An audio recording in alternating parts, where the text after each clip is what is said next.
శ్రీ శ్రీ శ్రీ అవధూత దత్తపీఠాధీశ్వరులు శ్రీ శ్రీ గణపతి సచ్చిదానంద మహాస్వామి వారి కరకర్మద సంజాత ఉత్తరపీఠాధిపతులు శ్రీ దత్త విజయానంద తీర్థస్వామి వారు వారి పాదాల విందాలకు అనేక సాష్టాంగ నమస్కారాలు ఆచరిస్తూ ఈ గ్రంథం వేదాలలో పక్షి విజ్ఞానం అనేటువంటి పేరుతో ఏర్పడినటువంటి ఈ గ్రంథం, దీనికి అసలు ఎలాగా ఇది గ్రంథ రచన కోసం అనే అభిప్రాయం కలిగింది అనే విషయం ఆలోచించినట్లయితే, శ్రీ స్వామీజీ మైసూర్లో వేదార్థ నిధి అనేటటువంటి ఒక బిరుదు ఇవ్వటానికి నన్ను పిలిస్తే నేను వెళ్ళినప్పుడు ఆశ్రమం అంతా కూడా చూడటం అనేది ఎప్పుడు మళ్ళీ చూడలేం కదా అని వచ్చినప్పుడల్లా చూస్తూ ఉండడం అనేది ఒక అలవాటు. ఆశ్చర్యకరమైనటువంటి ఆశ్రమం అది. పురాణాల్లో మహర్షుల యొక్క ఆశ్రమాలు ఉంటాయని, కండ మహర్షి ఆశ్రమం శాకుంతల నాటకంలో వింటూ ఉంటాం. అనేక మంది మహర్షులు అనేక చోట్ల ఆశ్రమాలతో వేసుకుని రామాయణంలో కూడా ఆశ్రమాల గురించినటువంటి శబరి ఆశ్రమం, ఇలాగా గౌతమ మహర్షి. అలాంటిది కలియుగంలో మనకు మైసూరులో దత్తపీఠాధీశ్వరులు ఏర్పరిచినటువంటి ఆశ్రమం ఎంతో మనోహరంగా దివ్యమంగళంగా ఉంటుంది. అది వారి యొక్క ఆలోచన, వారి సంకల్పము, వారి తపస్సు, వారి యొక్క ప్రజలను అనుగ్రహించడం, భక్తులను అనుగ్రహించడం, అలాగే వేదాలని పోషించడం, శాస్త్రాలను ఉద్ధరించడం, లోకాన్ని అంతటినీ కూడా అనుగ్రహ దృష్టితో సంభాషణ చేయడం, ఇవన్నీ కూడాను అత్యాశ్చర్యకరమైనటువంటి విషయాలు. నేను చాలాసార్లు మైసూరు వస్తుంటాను. వచ్చినప్పుడల్లా ఇవన్నీ చూస్తూ నా ప్రసంగంలో నేను ఒక భావన ఎప్పుడూ ఇదే చెప్తూ ఉంటుంటాను. నేను భరద్వాజ మహర్షిని వారిలో చూస్తుంటాను ఎప్పుడూ కూడాను. ఎందుకంటే నేను వచ్చినప్పుడల్లా వేదాలు, వేద పరీక్షలు, వాటికి సంబంధించినటువంటి పరీక్షాధికారిగా, ఉపన్యాసకుడిగా వస్తుంటాను. వేదాలు అనేటప్పటికల్లా వేదాలలో భరద్వాజ మహర్షి వృత్తాంతం చాలా గొప్పగా వర్ణింపబడి ఉంటుంది. ఆయన ఎప్పుడు కూడా వేదాలను అధ్యయనం చేస్తూనే ఉంటాడు. ఆయన ఆయుస్సు మొత్తం అంతా కూడా వేదాధ్యయనంతోనే పూర్తి అయిపోయింది. అదే మహాతపస్సు అని మాకు తైత్రీయంలో స్వాధ్యాయ ప్రవచనే ఏ వేత నాకో మౌద్గల్య తద్ధి తప అనే వాక్యం, ఇంతకంటే వేరే తపస్సేం లేదు, అనేకం తపస్సులు ఉన్నాయి, కానీ ఇది ఉత్తమ తపస్సు అనే విషయాన్ని అందరూ కూడా అంగీకరించినట్టుగా ఒక వాక్యం ఉంది. కాబట్టి మన స్వామీజీ వారు కూడా ఇది మహాతపస్సుగా భావించి వేదాధ్యయనాలని ఉద్ధరించటం, దానికోసమని పరీక్షా ప్రణాళికలు ఇవన్నీ ఏర్పాటు చేయడం. కాబట్టి ఆ భావాలన్నిటి కూడా మనసులో పెట్టుకుని నేను ఎప్పుడు కూడా అదే భావంతో మాట్లాడుతూ ఉంటాను. మొన్న ఈ శుకవనాన్ని కూడా నేను దర్శించాను. దర్శించిన తర్వాత ఆ ప్రసంగం చేస్తూ ఉంటుండగా అనేక విషయాలు వేదాలలో చిలుకలను గురించి, పక్షులను గురించినటువంటి విషయాలు చాలా ఉన్నాయి. మనం అనుకుంటూ ఉంటాం, చాలామంది చెబుతూ ఉంటుంటారు కూడాను, వేదాలు సర్వవిజ్ఞానాకరాలు అని. అంటే వేదాల్లో లేని విజ్ఞానం అంటూ లేదు. అసలు ప్రధానంగా అవి బ్రహ్మ విజ్ఞానాన్ని బోధించడం కోసం బయలుదేరినప్పటికీ కూడా ఇంకా లోబడి, ఇంకా తక్కువగా ఇంకా అనేక విషయాలు కూడా చెబుతూనే ఉంటాయి. ఈ లోకంలో కావాల్సినటువంటిది అంతకంటే ఉత్కృష్టమైనటువంటి ధర్మ విజ్ఞానం ఒకటి ఉంది. అది ఉంటే కానీ బ్రహ్మ విజ్ఞానం అందదు. అటువంటి ధర్మాల్ని ఎంతో గొప్పగా ప్రబోధన చేస్తూ ఉంటాయి. ప్రసంగవశాత్తు అనేక విషయాలు మాట్లాడుతూ ఉంటాయి. అటువంటి దాంట్లో పక్షి విజ్ఞానం కూడా చాలా ఉత్తమోత్తమంగా కనపడుతోంది. సాక్షాత్తు పరబ్రహ్మే ఒకప్పుడు పక్షి స్వరూపంగా భూలోకంలోకి దర్శనమిచ్చాడని, ఇలాంటివి ఎన్నో విషయాలు వేదాల్లో ఉన్నటువంటి విషయాలు, ఒకటి కాదు రెండు కాదు, అవన్నీ నాకు తర్వాత జ్ఞాపకం వచ్చినాయి. స్వామీజీ ఎప్పుడైతే మీరు ఈ విషయాన్ని గ్రంథరూపంగా ఏర్పాటు చేయటం మంచిది అని నాకు ఆదేశించారో, అది ఏమో వారి ఆదేశమో, అది వాక్కు, అది ఉపదేశమో ఏమిటో తెలియదు. ఆ మాట అనేటప్పటికల్లా అన్నీ ఒకసారి అలా లైన్లో స్ఫురించినాయి, మనసులోకి వచ్చేసినాయి అన్నీ.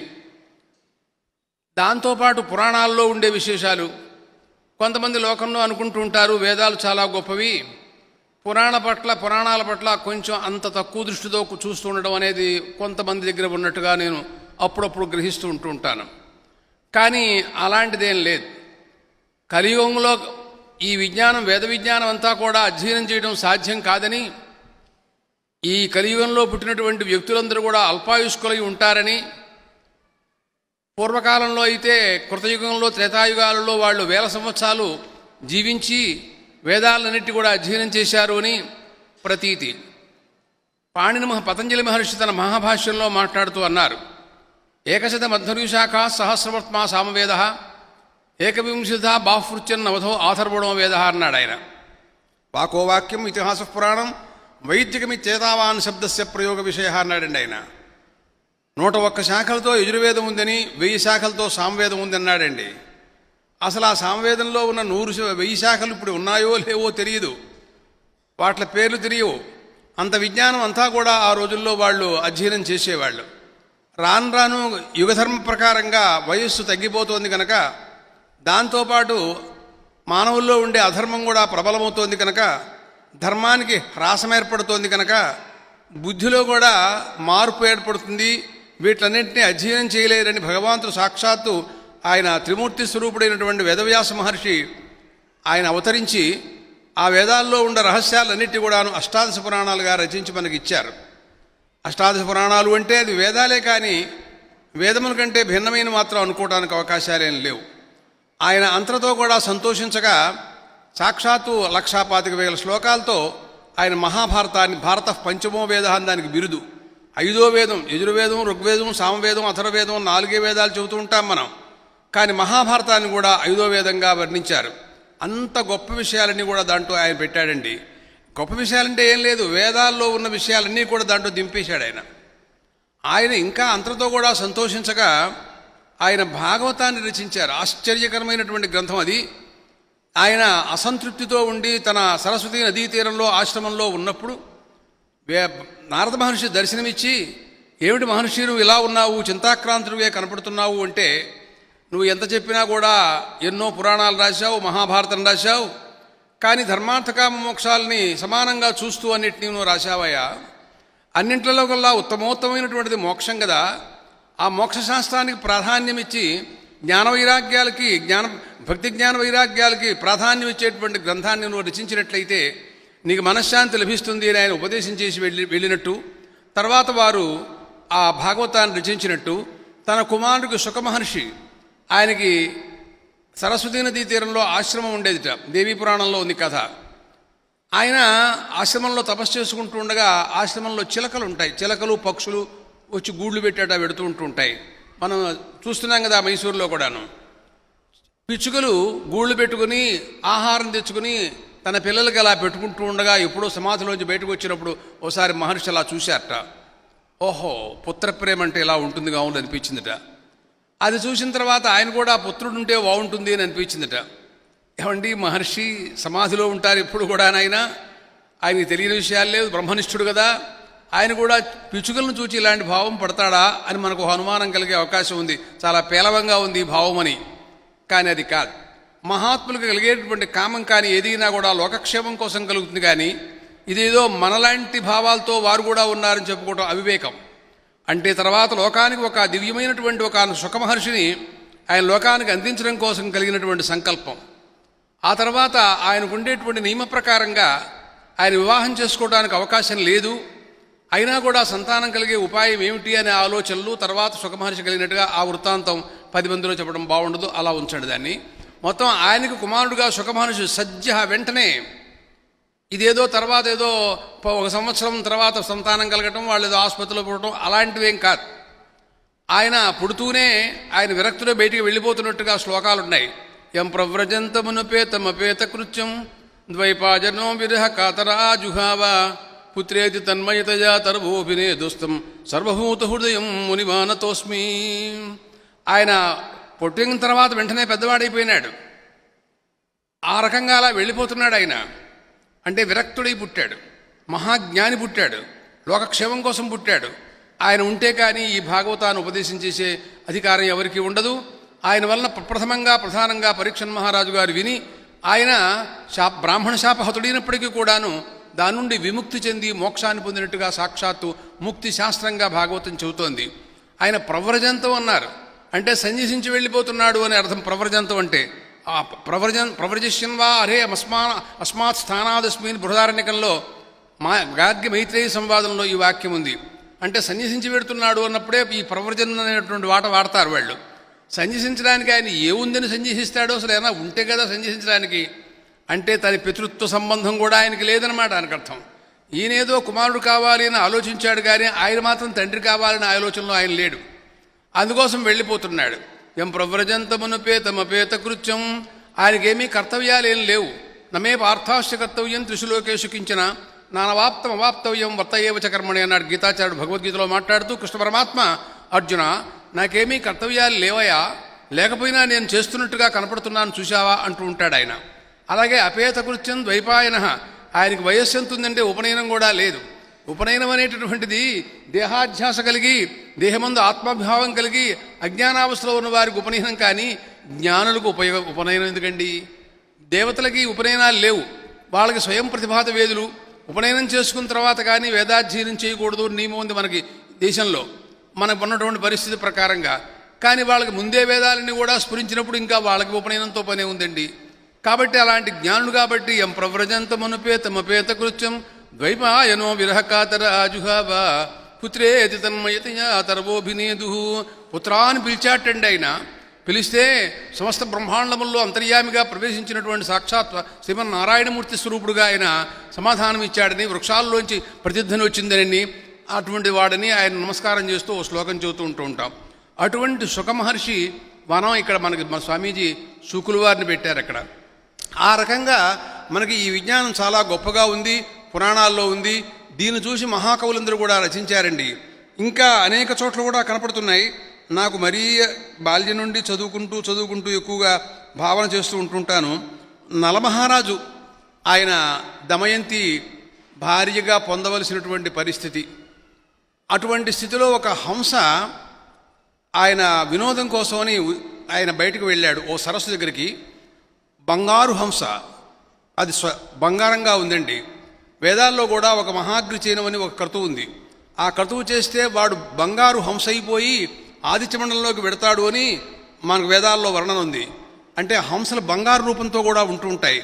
ఇక్కడ కూడా హంస ఒకటి బంగారు రూపంగా కనపడితే దాన్ని పట్టుకున్నాడు ఆయన. తర్వాత మళ్ళీ వదిలేశాడు. వెళ్ళిన తర్వాత అది మాట్లాడుతూ అంటుంది, ఆయన మహారాజు కాబట్టి ఆయనకి వివాహం ఇంకా కాలేదు. దమయంతి ఆయన భార్య కావాల్సినటువంటి పరిస్థితి, తప్పదది. ఇంకా మనకి సీతారాములు ఎలాంటిదో అలాంటిదన్నమాట దానికి అర్థం.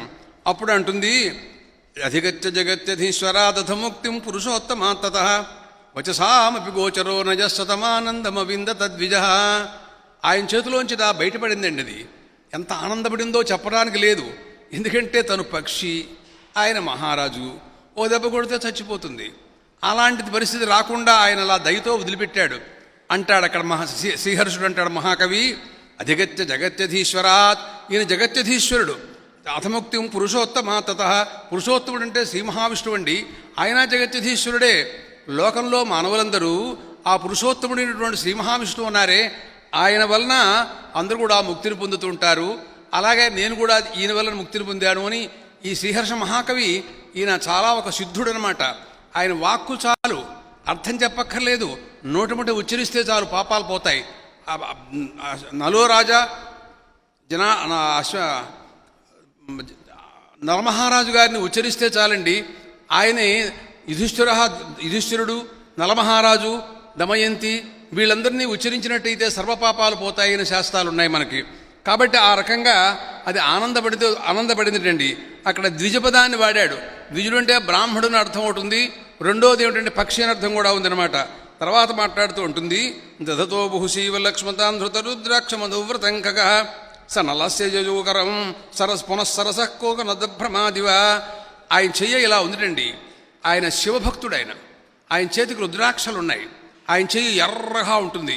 మహారాజాధిరాజు చక్రవర్తి, మన చెయ్యి లాంటిది కాదు. కాబట్టి అది నిజంగా ఎర్రటి కలువ పువ్వేమో అనేటువంటి భ్రాంతిని కలగజేస్తూ ఉంటుంది. దానికి తగ్గట్టుగా కలువ పువ్వుల్లోకి తుమ్మిదలు వస్తుంటుంటాయి, నల్లగా ఉంటాయి అవి. ఆయన పక్కన ఇలాగే మనం ఈ తోరం కట్టుకున్నట్టుగా రుద్రాక్షలు కట్టుకున్నాడు. అలాగా మళ్ళీ తిరిగి ఆయన చేతిలోకి మళ్ళీ వచ్చిందిట. ఆయన చెయ్యి అనుకోలేదు, అది నిజంగా కలువ పువ్వేమో అనుకుందిట. ఆ రకంగా మళ్ళీ ఆయన చేతిలోకి వచ్చిందిట. తర్వాత పతగశ్చిరకాలలాలనాదత విశ్రంభమవాపితోనుకిం అతులం విదతే కుతూహలం భుజమేతస్య భజన్మహీ భుజ. ఆయన చాలా ఓదార్చినట్టుగా చాలా దగ్గర పెట్టుకుని దాన్ని బుజ్జగించి ఎంతో ఆనందంతో దాంతో అలా ఉన్నట్టండి ఆయన. అప్పుడు అంటుంది అది, మహారాజా, హంస మాట్లాడుతోంది, పక్షి మాట్లాడుతోంది అనమాట.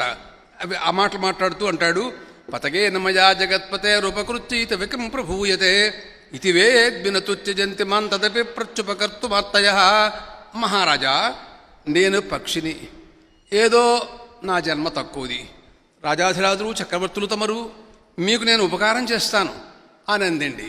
అదేమిటి, పక్షి ఏమిటి, రాజాధిరాజు చక్రవర్తి నలద్వీపాలు పరిపాలించినటువంటి మహారాజాధిరాజు ఆయనకి ఇది ఉపకారం చేస్తుందా? అలా అనుకోమోకండి, నేను చేస్తాను నీకు అని అంటుంది. తర్వాత మాట్లాడుతూ ఉంటుంది, అచిరాదుపకర్తుమాచరే తథవాత్మ ఉపయకీముపక్రియాం పృథు ఇత్తమథాణురస్తు సా అన్న విశేషే విదుషామి హగ్రహ. నేను చేసే ఉపకారం కొద్దిది కావచ్చు, పెద్దది కావచ్చు. మహాత్ములైన వాళ్ళు ఉన్నారే, వాళ్ళు చిన్న పెద్ద పట్టించుకోరు. భక్తి ఎలాంటిది, అతని ఆర్తితో వచ్చాడా, ఎలా ఇస్తున్నాడు. భగవానుడు అన్నాడు, పత్రం పుష్పం ఫలంతోయం యోమే భక్త్యా ప్రయచ్చది తదహం భక్త్యుపహృతమశ్నామి ప్రీతాత్మన అన్నారు పరమాత్మ. కాబట్టి అది ఆలోచిస్తారు కానీ ఇంత కొండంత ఏదో మనం అనాదరణగా ఇచ్చినా ప్రయోజనం లేదు కదా. కాబట్టి మహాత్ములైన వాళ్ళు అలా చూడరు. నేనేదో పక్షినేని తక్కువగా సహాయం చేస్తానని అనుకోమోకండి మీరు అంటుంది. సజయచ్చరి సార్థసార్థకీ కృతనామ కిల భీమ భూపతి యమవాప్య విదర్భభూ ప్రభం హసతిద్యామపి శక్రభర్తృకాం అంటూ మొదలెట్టిందండి. ఒకనొక భీమ మహారాజు గారు ఉన్నాడు, విదర్భదేశానికి ప్రభు. ఆయన రాజ్యం ఎలా ఉంటుంది అంటే స్వర్గలోకాన్ని నవ్వుతూ ఉంటుంది. స్వర్గమా, దాదంతా నా ముందు అంటే దాని భోగాలు ఆ స్వర్గభోగాల కంటే ఎక్కువగా ఉండేటువంటి రాజ్యంలో రాజ్యాధిపతి ఒక ఆయన ఉన్నాడు.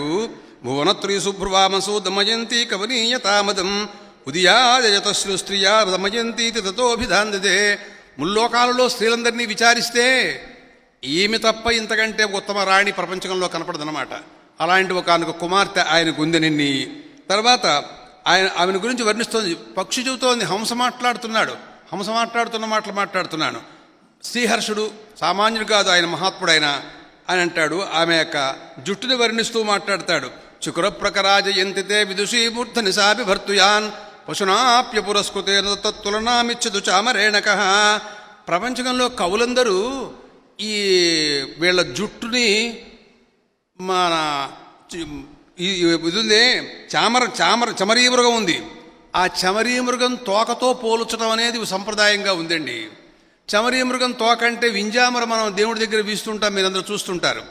గుంపుగా లాగా జుట్టులాగా అలా ఉంటూ ఉంటుంది, దానిలాగా పోలుస్తూ ఉంటారు. కానీ ఆ కవులు అసలు వాళ్ళకి మైండ్ లేదండి, మతి లేదు వాళ్ళకి.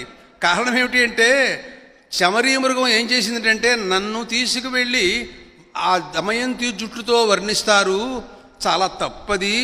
ఆవిడ నెత్తి మీద పెట్టుకుంది. అది ఏదైనా గొప్ప విషయం ఇచ్చిందనుకోండి, స్వామీజీ ఏదైనా ఇచ్చారనుకోండి, శిరసాధారయామి, నేను నెత్తి మీద పెట్టుకుంటా. రాముడు ఇచ్చినటువంటి పాదుకలు భర్తడు నెత్తి మీద పెట్టుకోవాలా? అట్లాగా మన గుళ్ళోకి వెడితే భగవత్పాదాలు నెత్తి మీద పెట్టరు. అట్లా ఆవిడ కూడా జుట్టు గొప్పదని చెప్పి నెత్తి మీద పెట్టుకుందిటండి. ఆవిడ పెట్టుకుంటే వీళ్ళందరూ ఏం చేస్తారంటే ఇదేమో పనికిరాదు అని చెప్పి వెనకాల పెట్టుకుందిట. ఇది చమరీ మృగం తోక కదండి, వెనకాల ఉంటుందిగా, అంత పనికిరాదని అది చెబుతూ ఉంటుంటే ఈ కవులందరూ దీన్ని తీసుకెళ్ళి ఆ జుట్టుతో పోలుస్తారు. అయ్యో కర్మ, ఇదేం కవులండి వీళ్ళు అంటున్నాడు ఆయన. సరసీ పరిశీలితం మజాగమికర్మీ కృత నైక నీవృత అతిథిత్వమనాయి సాదృశోత్సదసత్సం చేయగోచరోదరి. నేను అలా తిరుగుతున్నాను, అదిటా బ్రహ్మలోకంలోంచి వచ్చిందండి ఆ హంస. బ్రహ్మగారిని హంసలు మోస్తుంటుంటాయి, కొంతకాలం కొంతమంది, కొంతకాలం కొంతమంది. ఖాళీ అయిపోయినప్పుడు నాకు సెలవు ఇప్పించినట్టయితే నేను భూలోకానికి ఒకసారి పెడతాను అనుమతి తీసుకుంది బ్రహ్మగారి దగ్గర. ఎందుకంటే నాకు ఎవడో భూలోకం అంటే ఇష్టం, అక్కడ చాలా దివ్యమైన సరస్సులు ఉంటాయి, అవన్నీ చూస్తూ వినోదంగా నేను పెడతాను అని అంటే వచ్చింది రండి. చూస్తుంటే అనేకం సరస్సులన్నింటినీ కూడా చూసుకుంటూ భూలోకంలో తిరుగుతుంటే నాకు ఒక రోజున ఒక ఆమె కనపడిందండి. ఆవిడ సదసత్సంశయ గోచరోదరి అన్నాడు. అసలు ఆవిడ నడుము ఉందా లేదా ఏమిటో అర్థం కావట్లేదు అన్నట్టుగా కనపడేటువంటి కనుక సౌందర్య రాశిని చూశాను నేను. కృతసారమివేందు మండలం దమయంతి వదనాయ వేధస కృతమధ్య బిలం విలోక్యతే ధృత గంభీర ఖనీక నీలిమా అన్నాడండి. బ్రహ్మగారు ఆమె ముఖాన్ని తయారు చేయడం కోసం పూనుకున్నట్టండి. ఎన్నాళ్ళైనా ముఖం కావటల్లా, ఎందుకంటే అంత సౌందర్య రాశి కుదరటం లేదు ఆయనకి. పాపం ఏం చేస్తాడు, చివరికి ఏం చేస్తారు తెలుసా అండి, ఒకప్పుడు తిట్టుకుంటూ ఉంటారు చేతుకు చేత కాకపోతే. మరొకటి ఎవరైనా బాగా ఉన్నవాడు కనపడ్డాడు అనుకోండి, నా బొంద వాడు ఒక మనిషేనా అని వాడిని తిడతారు. ముందు వీడికి చేతకాక వాడిని తిడతారు. అట్లాగే ఈయన ఏం చేశాడంటే దమయంతి ముఖాన్ని తయారు చేయడం చేతకాక మామూలుగా కవులందరూ ఏం చేస్తారంటే చంద్రుడిలాగా ముఖం ఉండి చంద్రమన్ముఖం అలంకార శాస్త్రంలో పోలుస్తూ ఉండడం మనం మామూలుగా ఉంది. కానీ ఆయన ఏం చేశాడంటే చంద్రుడిని ఓ పోటు పొడిచాట. అంటే నా బొందల్లే ఉన్నావు నువ్వు అని. అలా పొడిచేటప్పుడు కాదు, కంతపడిపోయిందిటండి. ఆ కంతపడిపోవడం చేత ఏమైంది, అవతల పక్కన ఆకాశం నల్లగా ఉంటే ఆ కంతలోకి నల్లగా ఆకాశం పట్టడం చేత మధ్యలో మచ్చబడిందిట.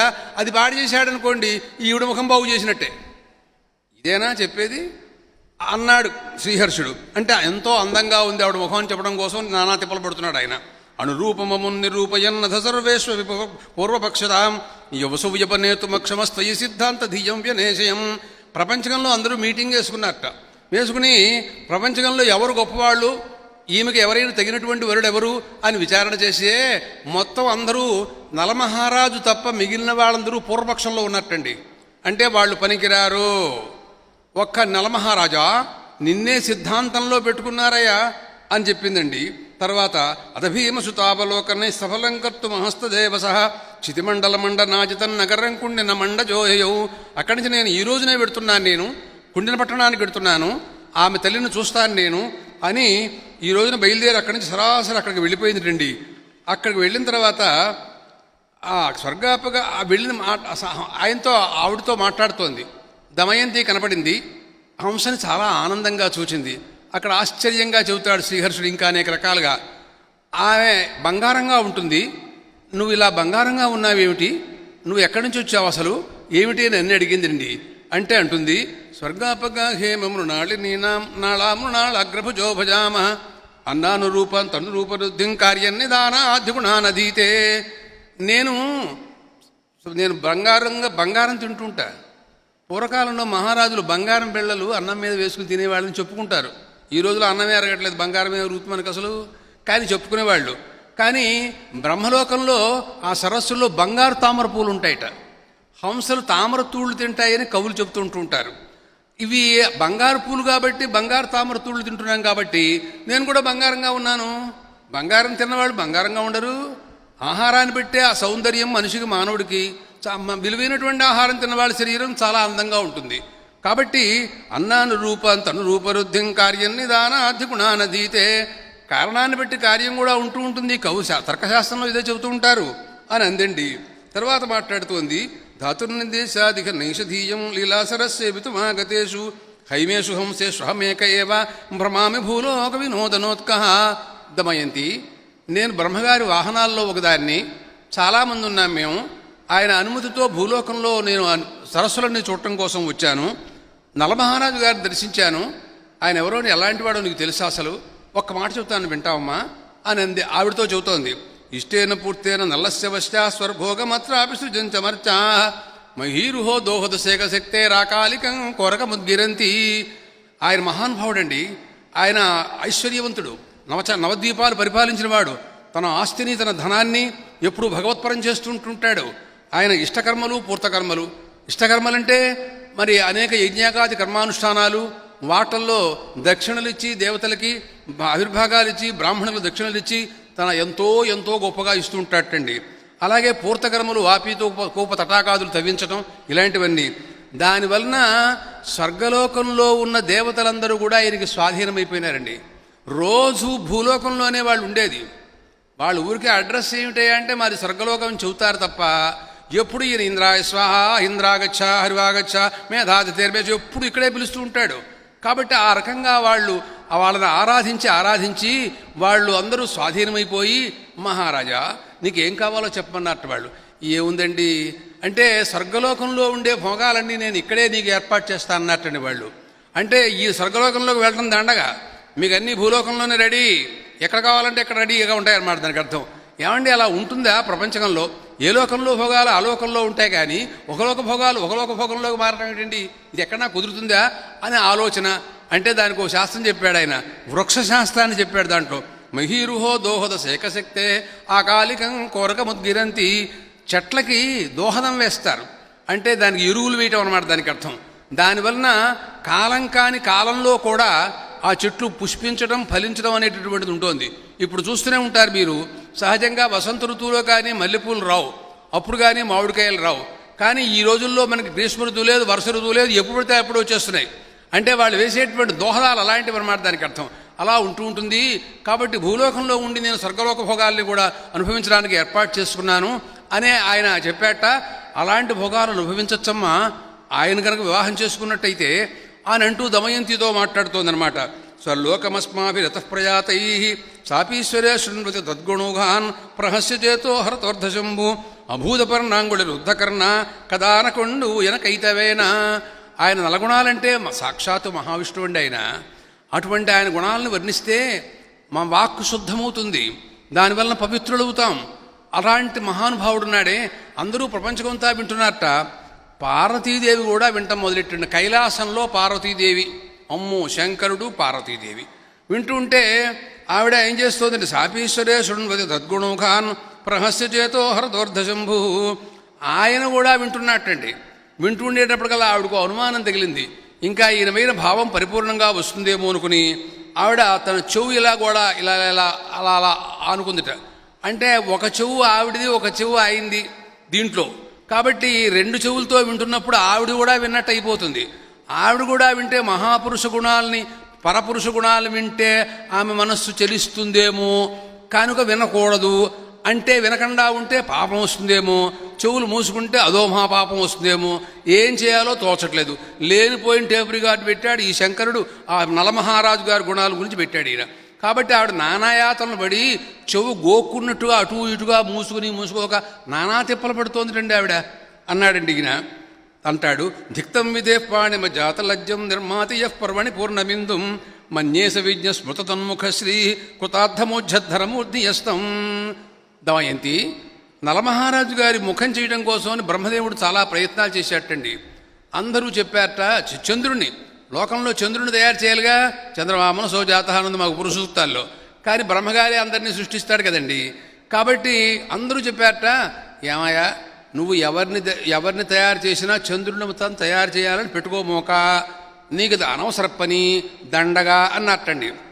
అదేమిటయ్యా అందరినీ సృష్టి చేసేవాడిని చంద్రుడిని తయారు చేయబోవటం ఏంటి నేను అంటే, ఎందుకయ్యా నలమహారాజు గారు ముఖం ఉన్నాడు కదా, ముఖచంద్రుడు ఉన్నాడు కదా అన్నట్ట. అంటే నువ్వు చేసేటటువంటి చంద్రుడున్నాడు అంటే కృష్ణపక్షంలో రోజు రోజుకు కళోత్సవం తగ్గిపోయి అమావాస్య నాడు ఏం లేకుండా కనపడక మళ్ళీ పాడ్యమి దగ్గర నుంచి ఒక్కొక్క కళ పుంజుకుంటూ నానాయాతనలు పడుతుంటాడు. నెల రోజులు అన్ని అవస్థలే ఆయనకి. ఎందుకు అటువంటి చంద్రుడిని తయారు చేయడం నువ్వు?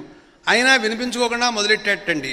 చూడండి, ఏదైనా ఓ బొమ్మ వేసేవాడు చేతకాకపోతే ఒకసారి రాసి చెరిపేస్తాడు, మరోసారి రాస్తాడు మళ్ళీ చెరిపేస్తాడు, మరో రాస్తాడు మళ్ళీ చెరిపేస్తాడు.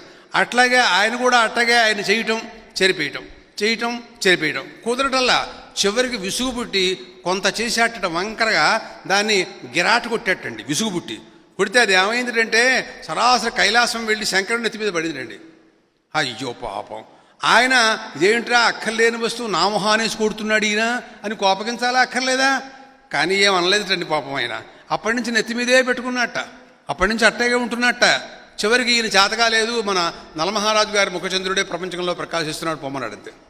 తర్వాత మాట్లాడుతూ ఉంటాడు, విలీనియతే శ్రీ విదురస్వజయిత్రం శ్రుత్వా విదుస్తస్య ముఖం ముఖాన్న సూర్య సముద్రస్య కదాపి పూరే కదాచిదభ్రమగర్భగర్భే అన్నాడండి. చంద్రుడు తర్వాత మొత్తం మీద ఎలాగోలా బయటకు వచ్చాడండి. వచ్చిన తర్వాత అందరూ చెప్పారట, బ్రహ్మగారు నానా తిప్పలు పడ్డాడు నీకోసమని. ఆ తర్వాత ఎందుకోసం పడ్డాడు అంటే, నలచంద్రుడు నాడు నలమహారాజు గారి ముఖం ఉంది, అది ఉండగా నువ్వు అనవసరం చెప్పారు.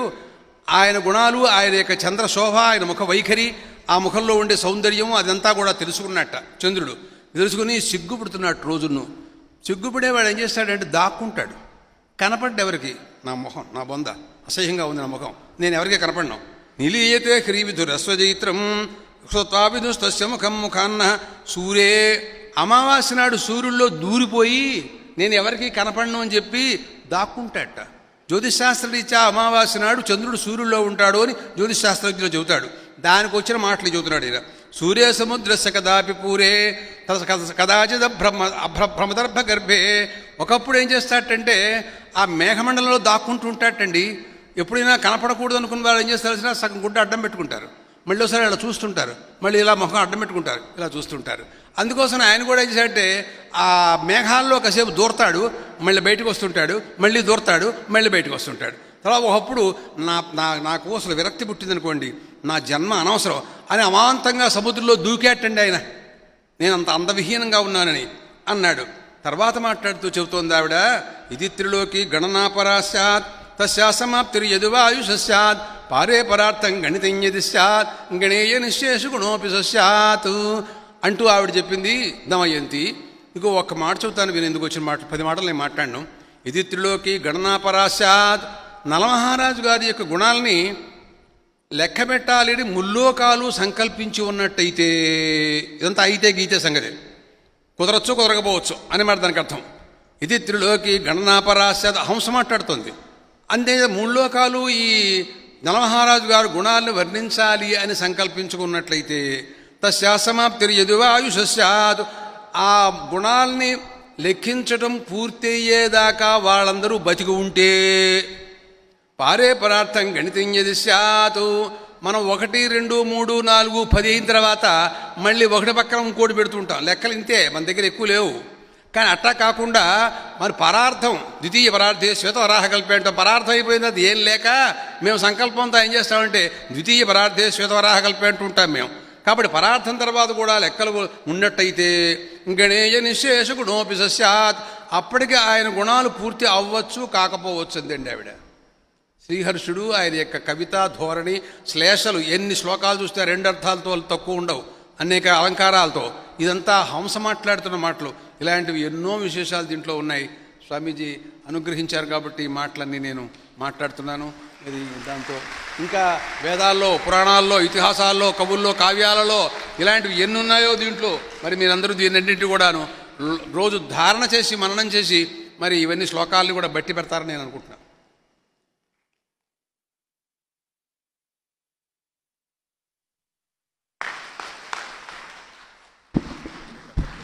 జయగురుదత్త. మహావిద్వాంసుల యొక్క వాగ్ఝరి ఎలా ఉంటుందో మాకు మత్సు తిరగ మనం చూసాం ఇంతవరకు కూడా. మనమందరం కూడా ఏమిటి స్వామీజీ ఈ ఉగాది సందర్భంగా నలచరిత్రని వినిపిస్తున్నారేమిటి, పుస్తకమేమో పక్షి విజ్ఞానం అని, దీంట్లో ఒక సందర్భాన్ని తీసుకుని ఈ కథలన్నీ కూడా ఎందుకు వినిపిస్తున్నారు అని కొంతమందికి సందేహం కలగచ్చు. ఇది మనకు బాగా అర్థం కావాలంటే 2 వాక్యాలు చెప్పుకోవాలి. కర్కోటకస్య నాగస్య దమయంత్యా నలస్య చ ఋతుపర్ణస్య రాజర్షే కీర్తనం కలినాశనం. మనకి సంవత్సరము, పరివత్సరము, ఇదావత్సరము, ఇద్వత్సరము, వత్సరమని 5 రకాలైనటువంటి విభాగాలు ఉన్నాయి.